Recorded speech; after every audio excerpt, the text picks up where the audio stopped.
Iowa Files. I am not Bill Sherman, so I know. I shaved, so it's okay. I am so sorry we had a change, a conflict in the schedule, so we will get Mr. Sherman in our next series to talk about one-room schoolhouses. I had somebody ask about seeing Bennett School, which is our one-room schoolhouse that we manage. And I would say, you come to the Iowa Files, you know me, you call me up and say, Gale, I'd like to see Bennett School. I have the key and I know the alarm code. So we can still make that happen. So instead of learning about one-room schoolhouses, today we're going to be talking about the Underground Railroad and the John Brown Freedom Trail. Good. Thank you. Your check is in the mail. I just want to acknowledge David, who is our videographer. He usually comes up and talks a little bit about his business, and he is absolutely fantastic. So he gives us a fantastic break on the videotaping and the live streaming. He does an amazing job with groups to talk about ways to get past impasses in thinking, creativity. Absolutely fantastic. I also want to thank EMC Insurance Foundation, our members and donors, the Iowa Arts Council, all these folks who help us make the Iowa Files happen. So, with minor ado, I would like to introduce today's speaker. Gale Brubaker is the executive director of the West Des Moines Historical Society. She is charming. She's one of my favorite people. My God, I feel like I've got my fan club here. This is fantastic. For those of you who don't know, we are celebrating 52 years this year in 2022. 2020 was our 50th birthday, but I don't know if you noticed, the whole world kind of went kablooey. So we did not get to celebrate it as adequately as we wanted to. So, but stay tuned because we're going to have a celebration, dang it. So, if you don't know, the West Des Moines Historical Society was formed in 1970 specifically to save the home of James C. Jordan. We are at 2000 Fuller Road, so just down the street a bit. And we are a stop on the Underground Railroad. As you will find out, there were quite a few places that were stops on the Underground Railroad in Iowa, but there aren't a lot of buildings left. So that is an extra reason why this home is critical to Iowa and national history. Our mission statement, we are a volunteer-based organization. Volunteer, I'm going to be hitting you up. We are dedicated to community enrichment through education, preservation, and celebration. So this is what we're doing. We're celebrating West Des Moines' rich history. So the Underground Railroad, what it was, what it wasn't. The Underground Railroad as a concept has been around for centuries. It is still in existence today, as is slavery. It was one of the very first recorded instances I can find is a Quaker neighbor of George Washington's helped a couple of his enslaved individuals reach freedom. Father of our country was quite peeved about this because in his mind, this neighbor was doing nothing more than stealing his property, which legally he was. So it was a network of secret routes and safe houses and individuals who believed in abolition. So these were not just white men and white women like the Jordans. There were free blacks, formerly enslaved people, indigenous people, Mexicans. We'll talk a little bit about that. White abolitionists, they were all part of this fight for freedom. And they all had different reasons for being part of the Underground Railroad. There were some people like John Brown, who we'll meet, and James Jordan, who believed in abolition as a cause, that it was unethical, it was wrong to own another human being. There were some people who were part of the Underground Railroad because of the whole NIMBY syndrome. Not in my backyard. They knew that slavery was not going to be a tenable situation and that their northern cities were going to be flooded with freed African Americans, free black people. They didn't want them going to their schools, attending their churches. So if they want to get up to Canada, I'll do what I can to help. If they want to go back overseas to Africa, we'll make that happen. So there is a whole scale of what being an abolitionist is. A little bit of information about Iowa and the treatment of black people. In 1839, when we were still just a territory, the act to regulate blacks and mulattoes was passed. And I apologize, some of this language occasionally feels very kind of offensive. So we're just being historical. This is the language that was used in these acts and laws. So a black or a mulatto person had to obtain a court certificate stating that they were free and pay a $500 bond. In 2021, that was equivalent of $14,747. That was a bond to prove that you were legally free and you were going to behave appropriately and correctly while you were in our territory. People who were coming through, enslaved people, could pass through and not be rescued. So Iowa as a territory was not very supportive of the rights of black people and mulattoes.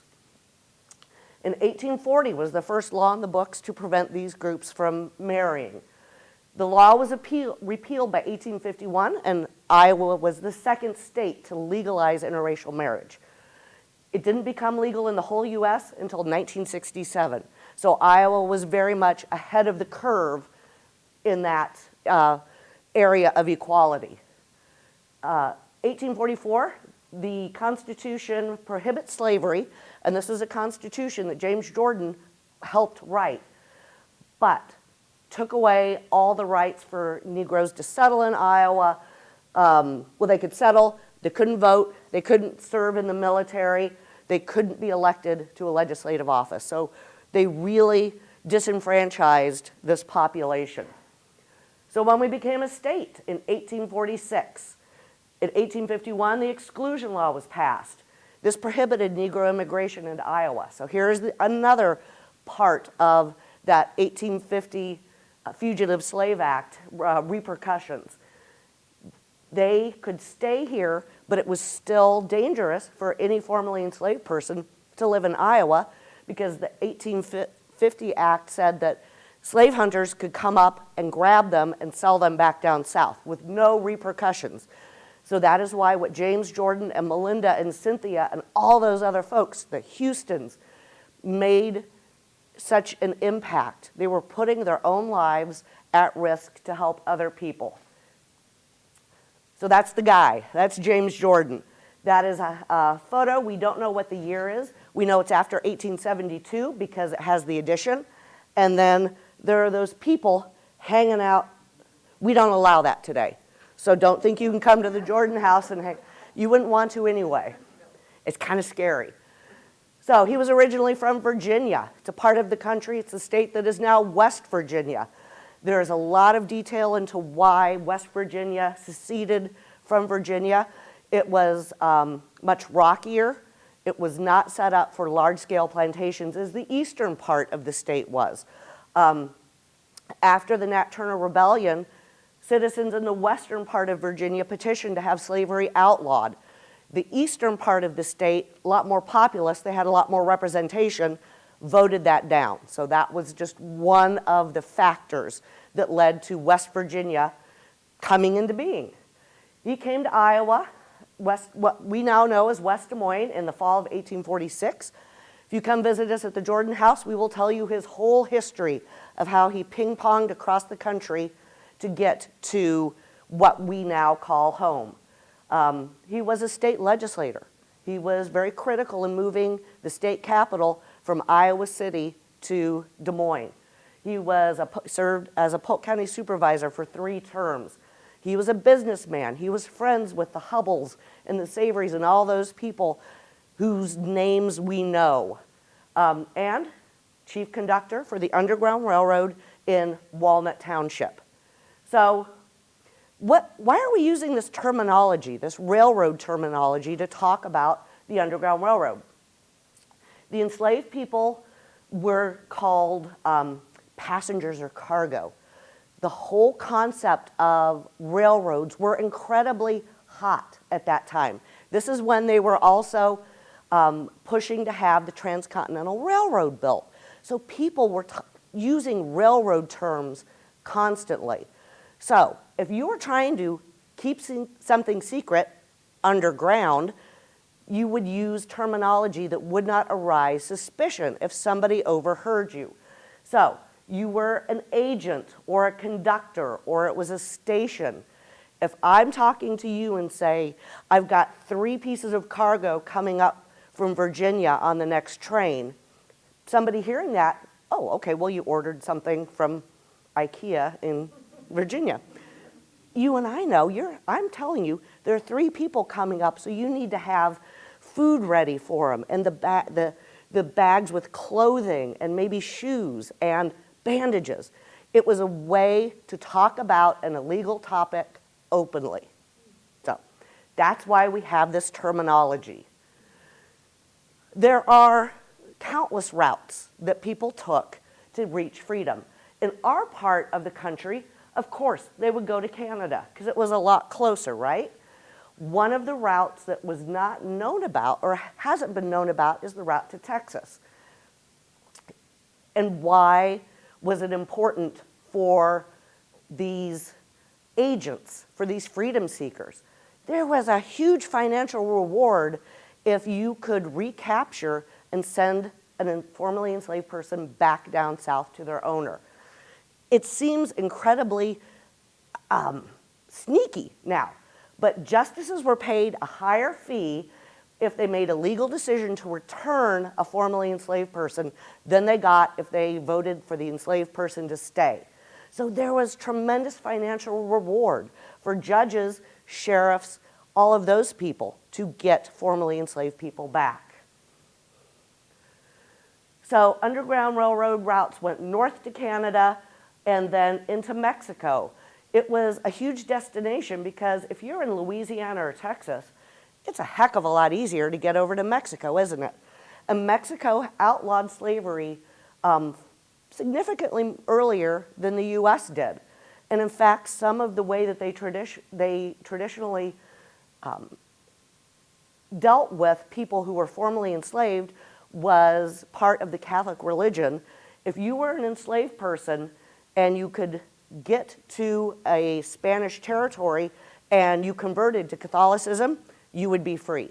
That's what happened in Florida because it was a Spanish territory. Same situation with Mexico, and some of that was a precursor to the Mexican-American War because Texas for a long time was part of a Spanish holding, and they were working under that tradition of if an enslaved person got there and became Catholic, they couldn't be sent back. So that's when slaveholders really started butting heads. So the one thing to remember, the vast majority of freedom seekers self-liberated. People like Harriet Tubman there on the left, where she would go down and rescue people and take them across state lines. Incredibly brave, but no less brave than the other people, such as this gentleman on the right, Henry Bell. He self-liberated, and that photo is allegedly taken at the Jordan House. He settled in Des Moines, became a fantastically respected citizen, he and his wife, and he's buried in Woodland Cemetery. Those folks in the middle are Samuel and Jane Harper. They were part of this last group that John Brown escorted to freedom. This is a photo of them. They settled in Ontario, Canada for the rest of their lives, raised a family. A journalist actually went up and interviewed them and discovered the story that their former owner came up and begged them to come back down to Missouri and work for him after the Civil War and promised he'd treat them a whole lot better this time. I believe the phrase that was given was, "I didn't know you were that damn of a fool." So that very strong feeling. So these are people who had this opportunity and they took it. And their bravery is to be just as celebrated as the bravery of people like Harriet Tubman, who kept going back and rescuing hundreds of people. So we are part of the John Brown Freedom Trail. John Brown, radical abolitionist. He was an action abolitionist. There were a lot of people talking about abolition. John Brown was sick and tired of people talking. He wanted action. And he is a fantastic example of one person's hero is another person's terrorist. There are people who have come to the Jordan House when I ask about John Brown, say, oh, that murdering thief. Well, technically, sure, he was a murdering thief. Was he doing it for the right reason? I think so, but I'm not allowed to have an opinion. He was radical. He not only believed in the equality of people, he believed that women were equal in intellect and ability to men and deserved to have the vote immediately. So that was just kind of proof. So as part of the John Brown Freedom Trail, if you want to look more into this, I've got a lot of this information from the iowaculture.gov blog, which has a map of the John Brown Freedom Trail and every stop. So we're going to kind of go through what was happening. So December 19th, 1858, John Brown, who was kind of in this area, received news that an enslaved man knew that his family was going to be sold. John Brown was in this area because he was starting the initial plans with financial backers for the raid on Harper's Ferry. And you know what it's like when you're trying to keep a secret? If more than one person knows it, everybody's going to know it. So his backers told John Brown he needed to get away from the eastern part of the United States and do something to get some press. Well, here's this opportunity. John Brown would normally not bother with one or two families. It was a tremendous risk, so why not risk it for 100 people as opposed to 10? But here was this great opportunity to make this fuss, have the press follow him, get some attention and some heat off of the Harper's Ferry planning. So December 20th, 1858, John Brown and 10 men, a couple of his sons were involved, raided 2 farms, rescued 12 women and children. One of the slaveholders was killed during this rescue. It was either cold-blooded murder or self-defense. Depends, again, on which side of the sword you were on. Or from what I've heard, it was a bayonet. So that was on December 20th, so they rested for several weeks because one of the women that they rescued was pregnant and gave birth before they started their trip across the state of Iowa. She named the baby John Brown, which is kind of cool. So February 4th, 1859, that's when they actually crossed the border and got into Iowa. They stayed in Civil Bend with Dr. Ira Blanchard. It's in Fremont County. There's really nothing there anymore to see. So the next stop was Tabor. There is something at Tabor. They stayed at the Reverend Todd house, and John Brown and Reverend Todd were old friends from way back. John Brown was able to store a significant number of munitions at the Todd house during the Bleeding Kansas fighting. So it was well known that that was a stop for John Brown. So the next stop, they went up to the Malvern area. So there's a modern map that shows you how far they had to travel. They did have wagons and horses. They weren't just walking, but they were being chased by sheriffs and slave hunters and journalists. And we all know journalists are the worst of that group, right?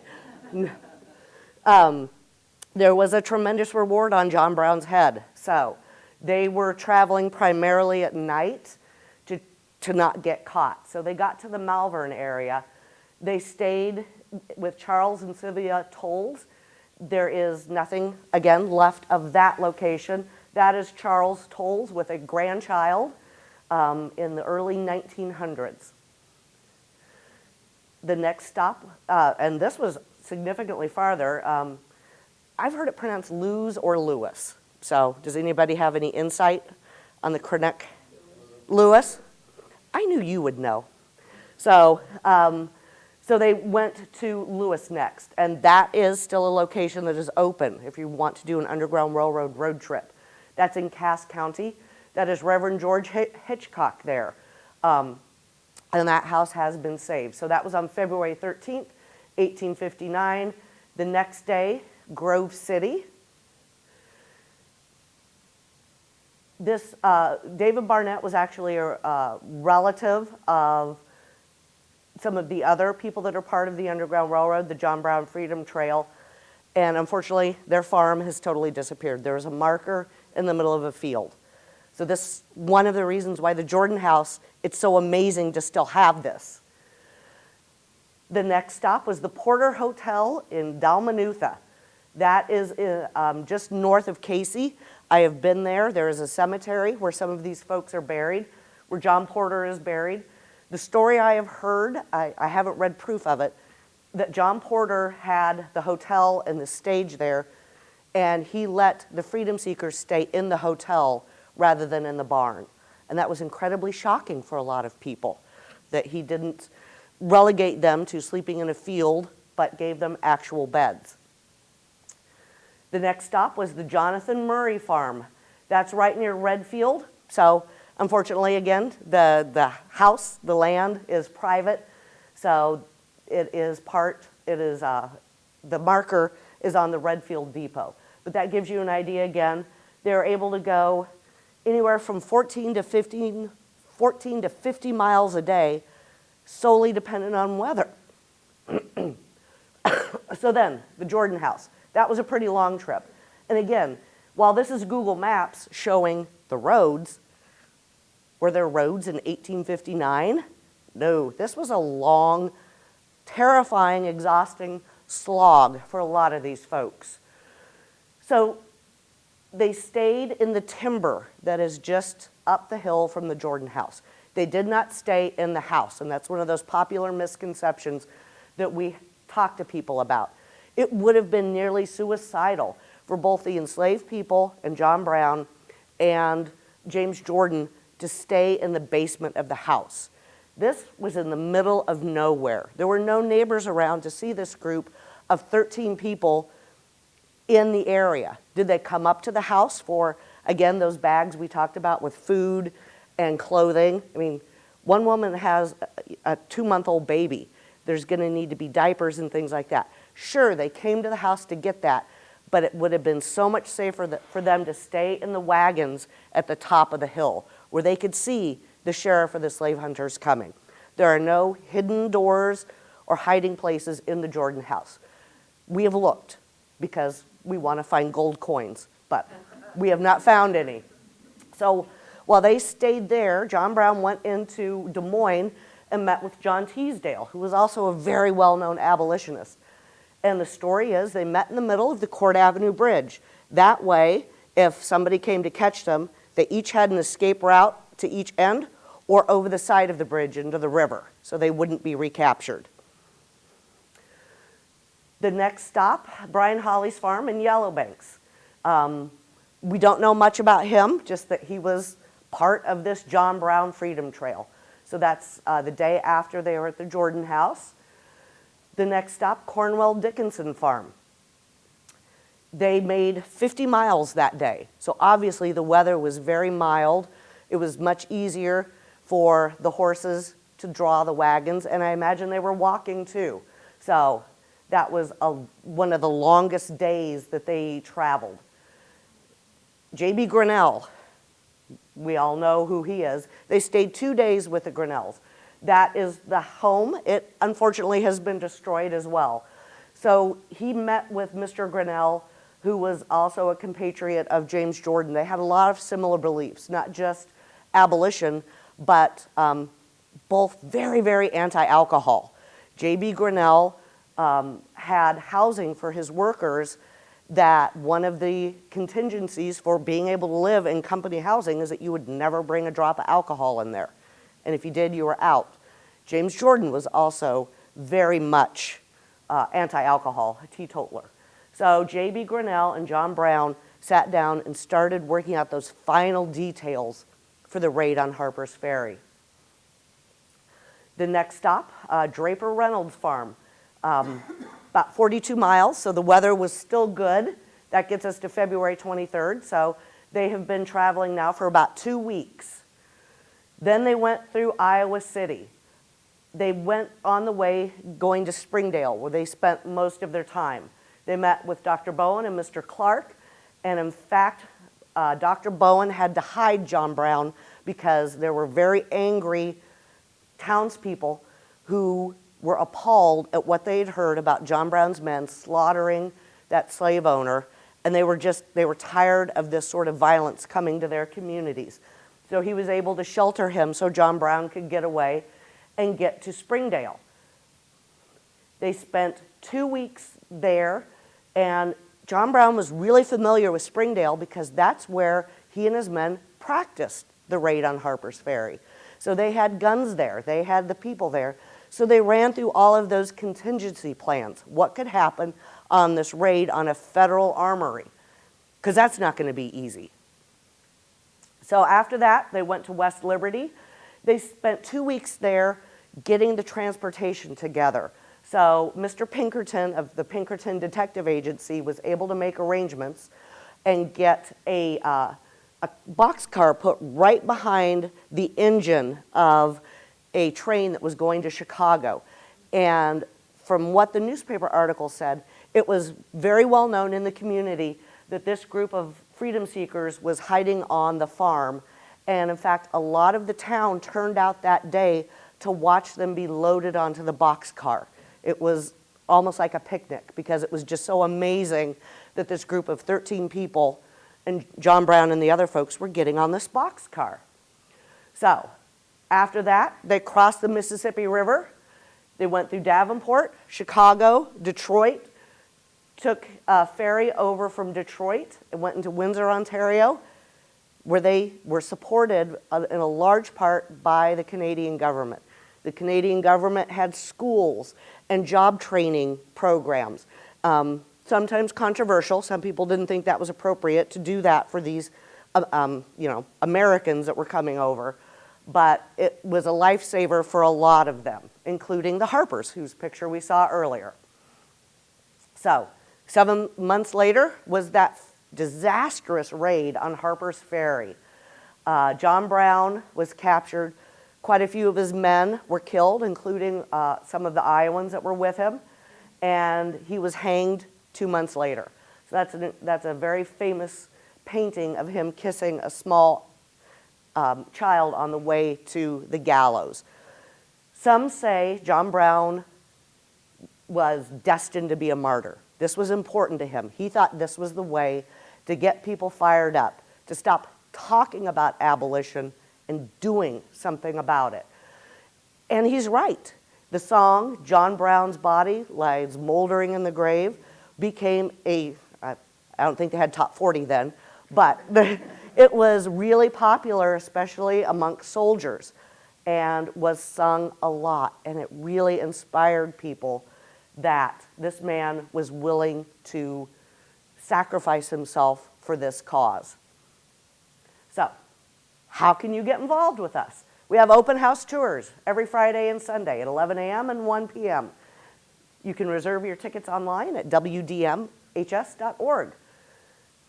Volunteer for a committee or a project, like gardening. Yard work, gardening, special events. We decorate for the holidays. We have education committees and marketing committees. We'd love to have your input. Become a member. Our members help us get things done, like Iowa Files at no charge. We're getting ready to put in our final order for the Pathway to History for 2022. It's an engraved brick pathway that is right outside the Jordan House. So you can cement your name, your place in history. Donate. We have donation envelopes back there. We have a plexiglass box you can throw a couple dollars in. Or if you're young and savvy, you can text WDMHS to 44321. It works, I've checked it, and I'm neither young nor savvy. So, thank you for joining us today, and I would love to answer any questions that you have. Yes, ma'am. How do they coordinate?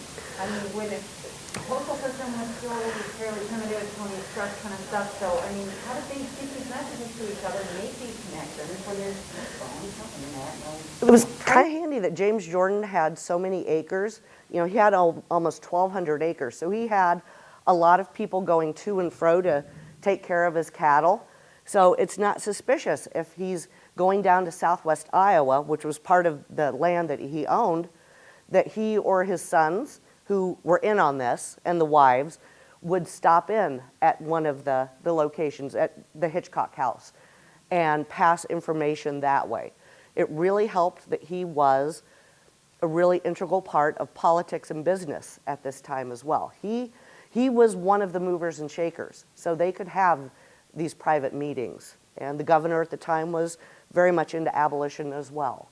So it was a little slower, but they were able to communicate. And my opinion, they were probably in this constant state of readiness. From what I've heard, that was one of the real roles that the women played, that they would get together every couple of weeks and put together these, for lack of a better word, care packages. So you would knit a shawl and have socks and things like that ready to go. So if somebody showed up, you could grab it and get it to them and they could get going. So it would be kind of stressful too, because you would never know when somebody is going to show up. One of the Jordan sons wrote in an autobiography that he remembers seeing little African-American children hiding in the barn, and they all knew this was mom and dad's secret, and don't tell. So, yes? I have a question. I mean, I know nothing about the trial of John Brown, etc. But was it clear during the course of the investigation, was there any, Harper's Ferry was a federal installation, so I imagine it would have been considered a federal crime? Yes. A crime of treason to attack it? Yes. Did any of the people in Iowa, were they named as possible co-conspirators, or were they investigated, or was there any nervousness about, I guess there was no FBI or whatever there. Now, how far did that kind of investigation reach? You know what, I can't answer that, but I know that the governor and a lot of northern politicians at the time were quite vocal in their support for John Brown. The cynic in me says it was never going to be successful. There was absolutely no way for this small group of men to go down and try to raid a federal armory and arm slaves. It just wasn't going to happen. And I think he knew it. You know, we have some stories that we can't really share on the tour about John Brown's being at the Jordan house one time, and the sheriff showed up, or the sheriff was trying to get a posse together, and the Jordan kids were in town, heard this was happening, got back to the farm, warned their dad, and John Brown was ready to be a martyr. He thought this was going to be his opportunity to stand on the porch and speak to these people and show them the error of their ways. James Jordan wasn't real thrilled with that. So family legend goes that after trying to convince John Brown what a bad idea this was, James Jordan pulled out his pistol, whacked John Brown over the head, tied him up, and had the boys hide him in the back 40 in the middle of the cornfield. So when the sheriff showed up, search the basement, search the attic. I don't have John Brown hidden in my house, which was true. So I think that says something about his mentality, and you know, there were a lot of repercussions that came from that raid, of people captured, people wounded who died later. But I don't think there was ever, I don't know if there was ever any coordinated national attempt to find the rest of the conspirators. They just didn't have that kind of mechanism either. Anybody else? Did I read somewhere that they bought some other land? They bought some other land. The Jordans? Yeah, the Jordans actually owned. Oh, the West Des Moines Historical Society. Yes. Yes. Yes. Yes, it is 3 acres that is just west of the Jordan house. We were able to work, this was a multi-year project, and through the fantastic support of the city of West Des Moines, we were able to buy 3 acres of that campground that's for sale. So we're not quite ready to announce our plans, but we're really excited. So can you guys get rid of some of that church campground building? The awful buildings, that is the dream. Restore this back to We would absolutely love to do that. We would love to do restored oak savanna, which is, and increase the stability and the cleanliness of the watershed. But let's be honest, that's hundreds of thousands of dollars. So that's why we need members and donors and supporters, because projects of that size are fantastic to think about, but really expensive. So I would have liked to have seen a lot of those rooms in the upper house that you guys are using as offices. And, yeah. Move you out and restore them to the. Well, we only have one room that we're using as an office. So my coworker and I sit about 2 feet apart. So But isn't there other parts of it that are closed? there are a couple closets that are used. The hallway and No, that. no, we've got 16 rooms that we want to show off, including brand new exhibits. So if you haven't been there in a few years, we've put up quite a few new exhibits since 2019. So the first one was West Des Moines at War. So we talk about the history of being a soldier, being a support at home. We have our Valley Junction room that is all about medical care, and the Vandenberg Pharmacy. We right now have a quilt exhibit up. So there are over 50 quilted items that were done by the amazingly talented people of the Des Moines Area Quilters Guild all over the house. So It's up there now. yes, it will be up there till middle of June.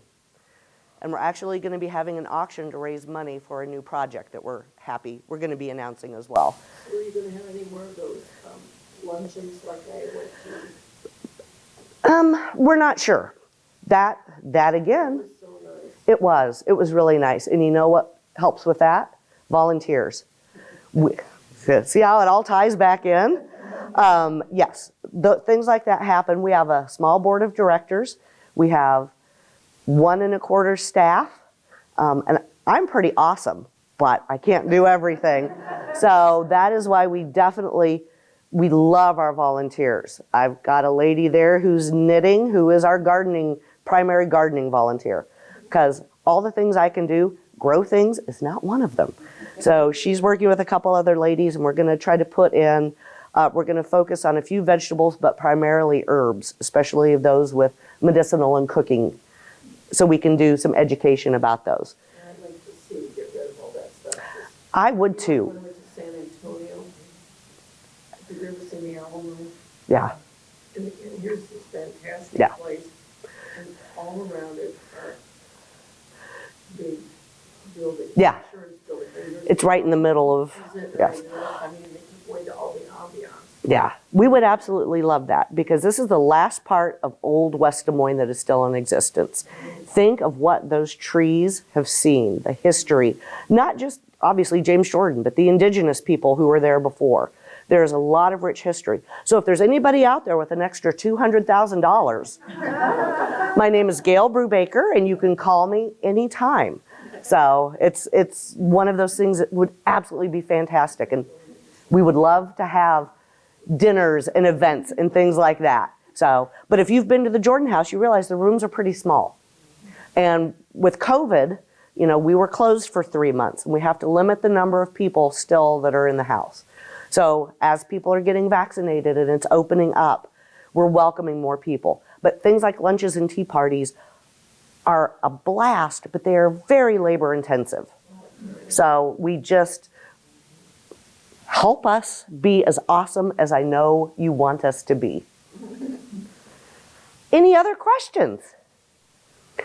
Well, thank you for your patience today. I know I'm not good about one-room schoolhouses, but again, if anybody wants to come see the Bennett School, which is the other museum we manage, you're my friends, you give me a call, I'll open it up and you can come see it. When does the program for next year come out?